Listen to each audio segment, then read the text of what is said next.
Olá pessoal, tudo bem? Professor Rupert.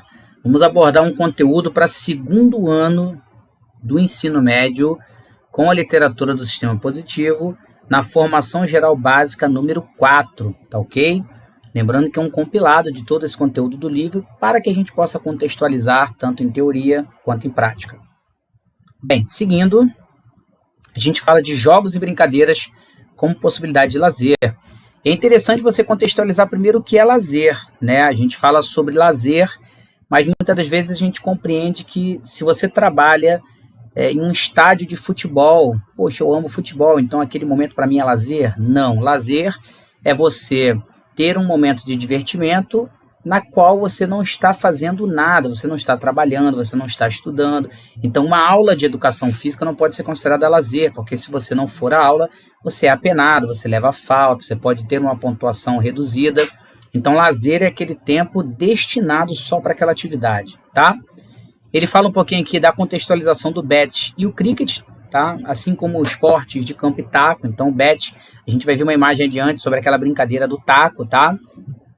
Comenta sobre o período da Roma Antiga, na qual o tempo destinado ao não trabalho, ao descanso, né, naquele processo de revolução industrial, né, que os trabalhadores às vezes tinham uma carga de trabalho muito excessiva, com o relógio ali sendo aquela figura de opressão, né, na qual eles entenderam que há a importância de ter um tempo para descanso, para cuidado, para você relaxar.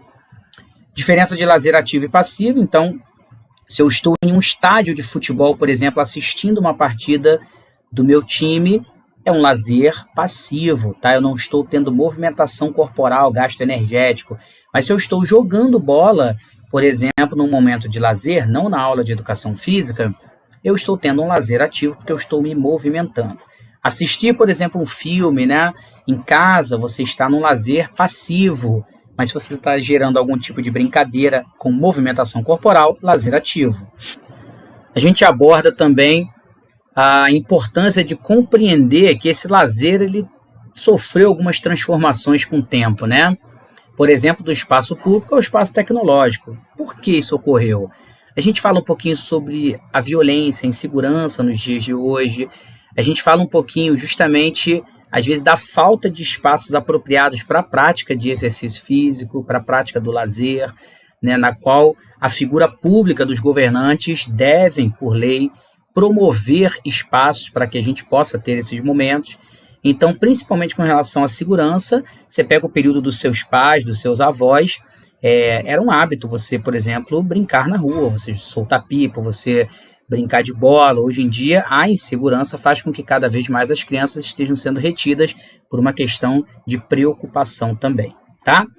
E olha aqui, em 2019, o IBGE levantou que 1,8 milhões de crianças e adolescentes entre 15 e 17 anos trabalhavam e estavam impossibilitados de manter uma rotina de estudos ou usufruir de algum lazer. Preocupante, tá?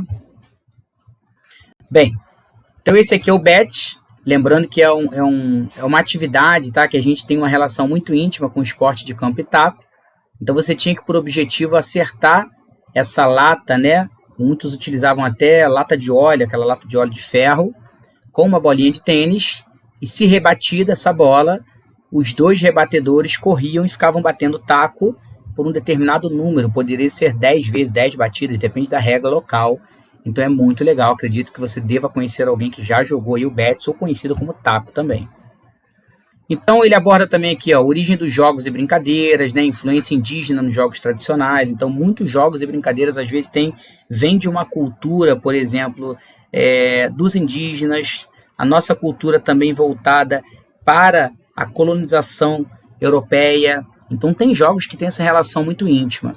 Fala um pouquinho do jogo da onça que eu vou mostrar a vocês. E o aprendizado e ressignificação de brincadeiras indígenas e africanas na cultura brasileira, que é muito comum. Você pega a peteca, por exemplo, né, ela tem uma relação muito íntima. Você pega alguns esportes, como o tiro com arco, né, tem relação com origem indígena também.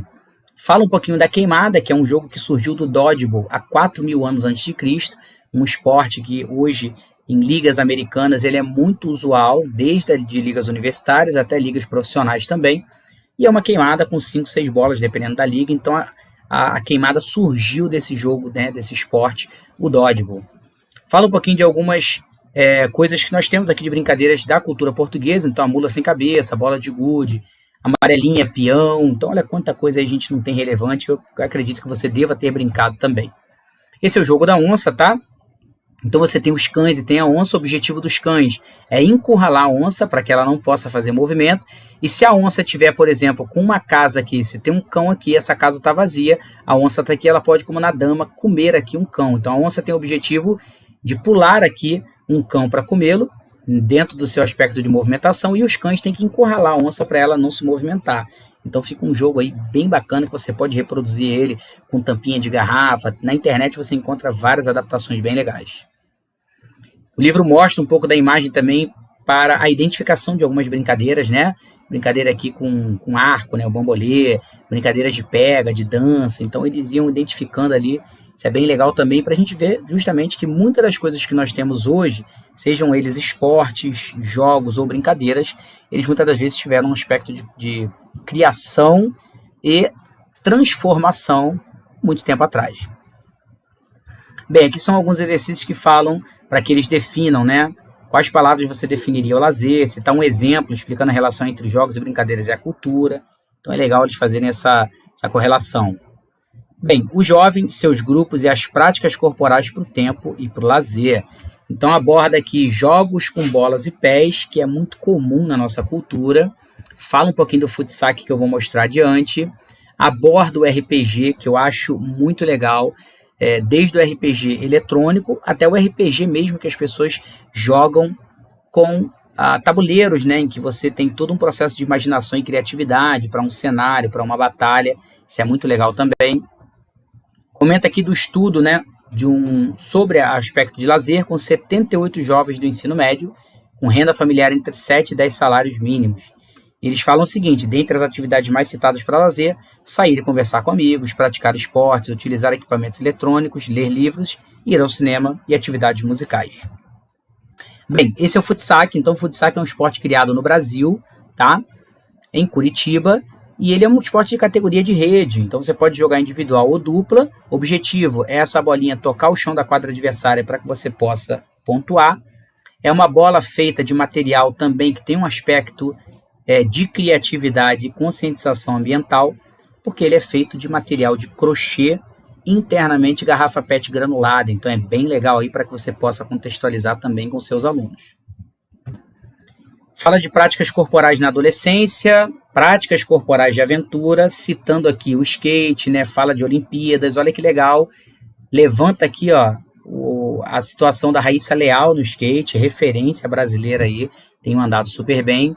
O Ítalo Ferreira no surf, por exemplo, e comenta sobre as práticas corporais e vida adulta. Então a gente tem, dentro de modalidades olímpicas aqui, ciclismo, né, mountain bike, então é legal trazer vídeos para eles, canoagem, a vela, o remo, o surf, então é muita coisa legal para que possa ser contextualizado, e muitas das vezes o aluno não conhece a grande variedade de possibilidades de atividades, tá?